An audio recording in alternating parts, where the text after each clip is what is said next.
Hello! It's me. I am not an apparition, I am actually here. This is the first live chat that I have managed, or I think I'm able to do, since I fell ill. I'm not going to dwell too much on this because of course I want this to be about the subject, which is Princess Eugenie's wedding to Jack Brooksbank. So I have a load of notes. Of course, I watched the wedding whilst I was ill. I have had tonsillitis, by the way. That's why I've not been speaking in my videos. It's been really hard to talk. It's been really hard to do voiceovers. So I've basically been recuperating and recovering for the past 10 days. It's been a lot. I've kind of been through the mill quite a bit, so I'm feeling quite emotional to be back. I almost feel like I want to cry. I really have missed you guys, and you know I've still tried to push out videos to you guys. But yes, I'm back.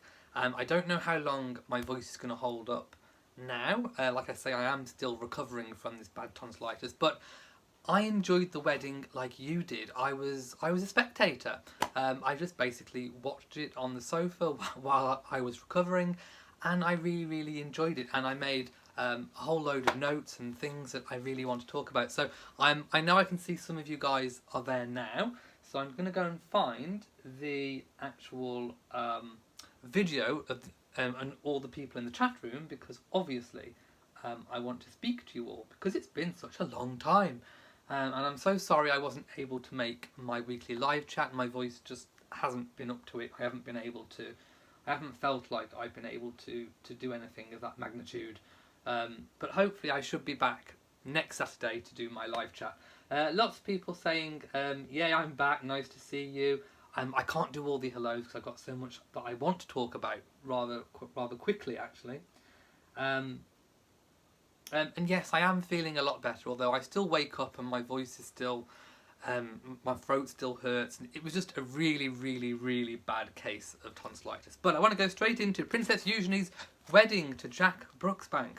So it started off with I watched the This Morning live feed, and they started off by showing a couple's interview, which I thought was really lovely. It was, the interview was done by Ruth and Eamon, who are a lovely man and wife duo on TV, and Eugenie and Jack came across completely full of love and joy and happiness, and they definitely came across as a genuine couple, I think, most definitely in the throes of love, and how much sort of care and thought they gave each other, and they chose 3 words that they thought would represent each other, and it most certainly wasn't superficial. It was definitely a genuine, loving, caring relationship, which I thought was really sweet. The atmosphere of the day, well, of course it was incredibly windy on the day. You saw hats blowing off. In fact, the hat that blew off, that rolled up the hill, actually belonged to Robbie Williams' mother-in-law, I think. I think it was his mother-in-law. Either his mother or his mother-in-law. But he didn't go and fetch the hat. He sent someone else to go and get the hat. So there was a little bit of controversy there. But yes, it was very windy. The guests were holding onto their hats and their dresses. There was a few Marilyn Monroe moments, I'll have you know. But yes, it was. I think they all managed the weather really well. But the atmosphere was beautiful, and the flowers, very autumnal. The flowers were really. Oh, by the way, Cynthia has donated $4.99 through Super Chat, so thank you so much, Cynthia. I haven't got my fans with me, or else I give you a big fan flap. So yes, the flowers looked very autumnal, and they were kind of very big set pieces, you know, outside the main gates and sort of bordering along the courtyard. It all looked really fantastic, I have to say. Prince Andrew also gave an interview where he gave away a few details about the dress before we saw the dress. He confirmed that it was a wide train, and I think he said it was white as well, so we knew we weren't going to have any outlandish colours. And you know, he commented that he had to kind of walk around it a little bit, and certainly when we saw the dress, it had a very wide train. But he came across again as a very loving, supportive father in that interview, which I thought was really lovely. Then we saw all the guests arriving, and there was lots and lots of celebrity guests. I'm not going to go through all of those. But again, lots of I think the fashion was very much autumnal. There was loads of autumnal shades. Gone were lots of the very, very bright summer colours. In fact, Cara Delevingne, I know I probably haven't said that right, but she was wearing a tux. Very controversial, I know. Some people definitely liked that and some people didn't. But the guests, I think, were definitely sporting the more autumnal shades. Now, the Cambridges and the Sussexes made a very discreet entrance. They went in through the Galilee entrance, which is the main royal entrance, and they kind of dashed in really, really quickly. I think they didn't want to take too much attention away from the bride. And of course the Queen made her entrance with Philip. Philip was there, yay! We saw Philip for the first time in ages, which kind of put pay to any rumours that he wasn't going to turn up. I always said that I thought he was going to turn up, and of course he did. And he looked very, very healthy. I think retirement and a new hip has certainly done him the world of good. I just want to see what people are kind of saying. People mentioning Lady Louise. Yes, well, we'll get to Lady Louise. Okay, we'll talk about Lady Louise now. She did have a very important job, actually. She was looking after the royal children, and that was no easy feat in itself, because we know that George and Charlotte and Mia and Savannah and Isla, they are all a bit of a handful. But the wind kind of blew some of the children up the steps. And we also, for those of you who were watching the feed that I watched, there was an unfortunate moment with a gust of wind with Lady Louise and her outfit. Let's just say Marilyn Monroe moment plus 10. Fortunately, I think most of the British media obviously know that it's not appropriate to show that. A 14-year-old girl having that kind of a moment is not appropriate to be shown on TV. So that's, as far as I'm aware, it's not been repeated anywhere, which I think is really, really good. Because obviously, poor Louise. I mean, let's just give our thoughts out there for poor Louise at that moment. But she handled it with aplomb. She pushed the dress back down and carried on. I don't know how much she knew what was shown, but she carried on, and let's just hope that that memory will be long gone. I hope it doesn't haunt her, let's put it that way. What else are people saying? Yes, Vicky P. My heart went out to her too, I have to say. But it was the wind. I mean, the great British weather. It was the wind, it happened. Oh, by the way, we have Rory right down here. He's come to keep me company. Sarah Ferguson and Beatrice. Well, Beatrice looked beautiful in blue. Sarah's dress obviously matched the emeralds. Obviously, we hadn't seen Eugenie's dress at this point, but obviously Sarah's dress was to match the tiara with the emerald and the drop earrings, which Jack bought as a wedding present. So the camera just twitched because Rory just bunted the stand. So Jack bought the earrings, and the tiara was on loan from the Queen, and it is a tiara that's not really been worn too much, and I'll get to the tiara because I did make a few notes about that a little bit later. But Sarah's outfit looked really, really lovely, and if you did notice, I don't know whether you noticed or not, but the kind of taupe colour in the hat, in that kind of bit that stuck out, matched Prince Andrew's waistcoat. So Sarah and Andrew were most definitely coordinating on the outfit, and also, like I say, to match the tiara as well. Beatrice looked lovely with her little kind of bee brooch, her kind of Yorkie bee brooch, which I thought was a really lovely touch too. And Sarah was so full of the joys of autumn. I was going to say spring, but she was full of the joys of autumn. I just wish that there'd been a Fergie cam. I wish we'd have had a camera following Fergie around all day, because I could have watched her. She really was a breath of fresh air, and it was good to see her back on the royal scene. She was the only one that went out to greet some of the guests which had been invited, and of course she was doing all this sort of waving in the church, which I thought was lovely. I actually thought that was really, really nice to see. And she sat very, very close to Prince Philip as well, which kind of put pay to all those rumours that they don't get on, because of course she has holidayed at Balmoral since the divorce. She hasn't stayed in the castle, but she has stayed on the estate. So I think that kind of put pay to a little bit of that, I have to say. Now, we spoke about Lady Louise's dress mishap. Now, Princess Eugenie's dress itself, oh, I loved it. I thought it was very kind of, it reminded me of Queen Victoria. I don't know, she just reminded me of Queen Victoria.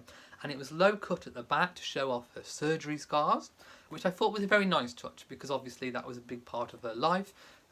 She's patron of the Scoliosis Society, I do believe, and it was really, really nice for her to be proud and to redefine beauty. And on her wedding day, to show those scars, she also invited her surgeon as well, which I thought was a really lovely, lovely touch. Now, the tiara, it was a donation to the royal family, actually, going back many, many, many years. And Mrs. Greville donated a whole load of jewellery, including some other tiaras which are worn by Camilla. The Queen Mother did inherit most of those, and obviously the Queen in turn inherited those. So it's the Greville emerald tiara in the Coco Schnick design, and it's not been worn by the Queen for a very, very long time. So who knows, maybe it could be on long-term loan to Eugenie for now and into the future. We don't actually know. But it is a tiara that was her something borrowed, which I thought was a really, really nice touch. And the tiara was actually made by Boucheron. And as I said before, Jack bought her a matching set of earrings, which were nice, kind of simple drops. What are people saying? Let's have a look. Mary Brunn says, I thought she looked like Queen Victoria too. She definitely did.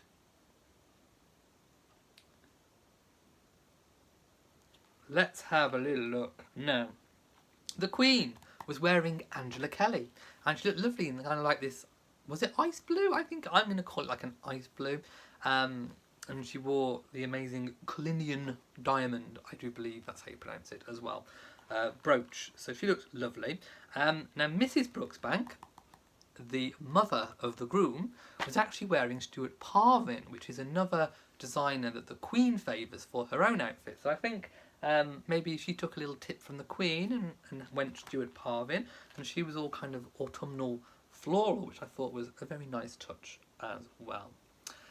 Now, Princess Beatrice did a reading, which was from The Great Gatsby, which caused a little bit of confusion, I think, because I don't think people got the connection. But the connection was that the reading reminded Eugenie of Jack. So the description in the word, in the verse, it reminded her. So that was why that was included. And because she's dyslexic, I think she did a remarkable job in reading it. So well done to Beatrice for reading that, because that must have been so nerve-wracking to be dyslexic and to get up there and to do that. So she must have done a lot of memorising and a lot of practice, and I think that showed what care and attention and love that she has for her sister. So well done, Princess Beatrice, for that.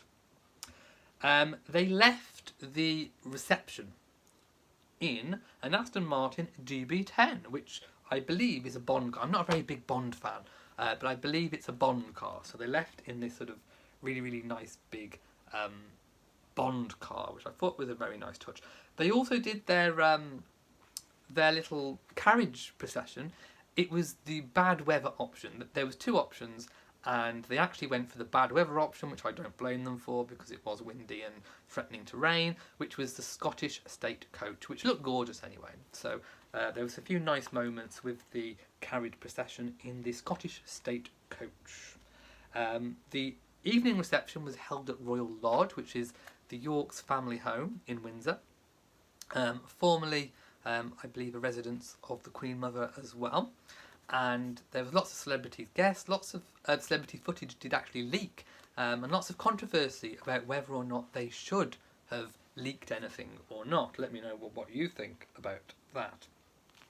There was, of course, one very, very cute moment where Theodora Williams, one of the bridesmaids, Robbie Williams' daughter, asked Sarah and shouted to Sarah, "Are you the Queen?" And she said no. And then Theodora piped up, "Are you a princess?" And Sarah did say yes, and I think she was just trying to kind of, in the moment, placate this child, this Theodora Williams. But of course, Sarah isn't a princess, not anymore. When she got divorced from Andrew, she ceased to be Princess Andrew. So no, she isn't technically a princess at the moment. I just wanted to kind of clear that up for you guys. But if ever she did remarry Andrew, she would again become Princess Andrew. And, of course, the Duchess of York in her own right as well. They did a kind of a quick kiss outside the steps of St George's. Yeah, I mean, nothing to complain about there. It was what it was. It was just a quick kiss for the cameras. But, of course, nothing can ever beat the Buckingham Palace balcony kisses. I think they are truly the best. And we also had the wedding photos, 4 official photos, 1 in a carriage, 2 at Windsor Castle, and what was the third one? The third one was at the reception. Yes, it was at the reception. Lots of people saying that the one set of photographs looked a bit gappy. Well, yes, there wasn't a lot of people in the room, but I don't think there's anything significant in it. I don't think, the fact that people are saying that body language experts said that Beatrice is the peacekeeper or the, that kind of role, and that there's a big gap in between Sarah and Philip. No, I think it was probably a bit of an awkward composition because the Queen and Philip were seated and they had to kind of get everyone in with the bridesmaids, and it just so happened that that side of the family, that side of the picture, there wasn't that many people. So it kind of just ended up looking a little bit gappy. But no, I think the body language looked fine, and certainly Philip looked incredibly relaxed, which I thought was really lovely to see. And of course really, really relaxed next to Sarah as well, which I thought was lovely. And that's kind of all that I wanted to talk about for the wedding, other than to say that I just really, really enjoyed it, and I enjoyed taking the time to watch it as a spectator. So I'm just going to go and see what some of you are saying. Leslie says, would everyone in church be at the wedding breakfast? I very much doubt it. I think there was 800 and something in the church. That's a lot of wedding breakfast. Kristin, yes, I am feeling a lot better. Still not 100%, but I am feeling a lot better. So thank you so much. I'm not sure of the exact numbers of how many were invited to the evening reception, but Royal Lodge is a very big, it's a very big house. Lodge. Hello to Betsy. Oh yes, the evening gown. The evening gown was stunning too. Zach Posen, as I think Leslie Whitlock has just said, it was lovely. It was kind of in like this blush pink, which was kind of said to represent an English blush rose, and it was lovely. Again, it evoked in my mind kind of connotations of the Victorian era and Queen Victoria. I thought it did look absolutely stunning, and I have to say, it's probably one of my favourite wedding evening gowns that I've seen. I think she looked really, really stunning. Stunningly gorgeous, I have to say. She looked every inch the British princess. Mrs. BS9 is saying that ITV reported 400 to 450 invited to the evening reception. It could be. It doesn't seem like a weird figure to me. It's like I say, it's a very, very, very big place, and they possibly had a marquee as well on the side. Texon says, wonderful to see you back, Elliot. Glad to see you're feeling better. In fact, I just finished my tablets today. I've got one more lot to go, and then hopefully better. Like I say, it's been a bit of a rocky road. I didn't film a weekly vlog last week. I was too ill. There was nothing going on. It was just me popping tablet after tablet after tablet. My throat was just full of gunk and just horrible tonsillitis-y stuff. It was not very good. So from this Monday on, I will resume filming the weekly vlog. So you should get a weekly vlog next Sunday. So in a week's time, you should get a weekly vlog. And hopefully Saturday, I'll hopefully be well enough to do a full proper, hour plus weekly chat. Hopefully. Yes, I think ITV did have high ratings. It trebled their normal This Morning show's ratings, but it was still a lot less than Harry and Meghan's, because I think it was on a because it was on a Friday. Obviously, not as many people could watch because lots of people would have been at work or school. Lots of people saying that Eugenie looked gorgeous. I think she did too.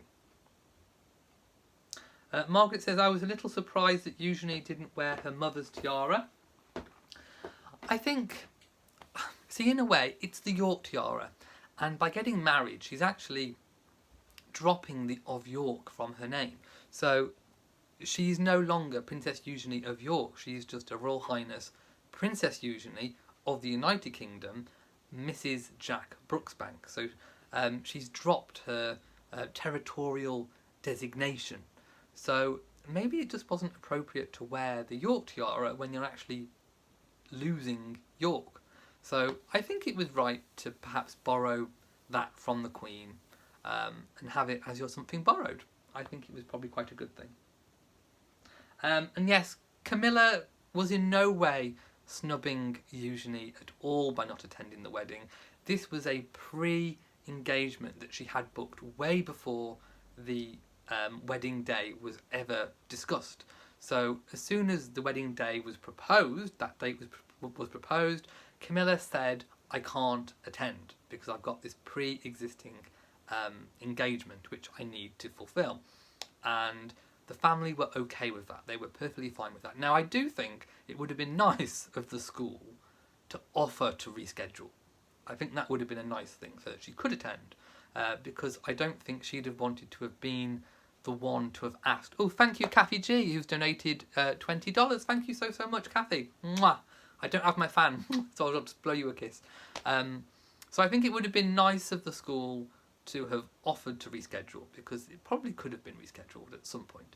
But anyway, you know, Camilla was just being the dutiful Camilla. And like I said, I don't think she'd have wanted to have been the one to have asked to have rescheduled that engagement.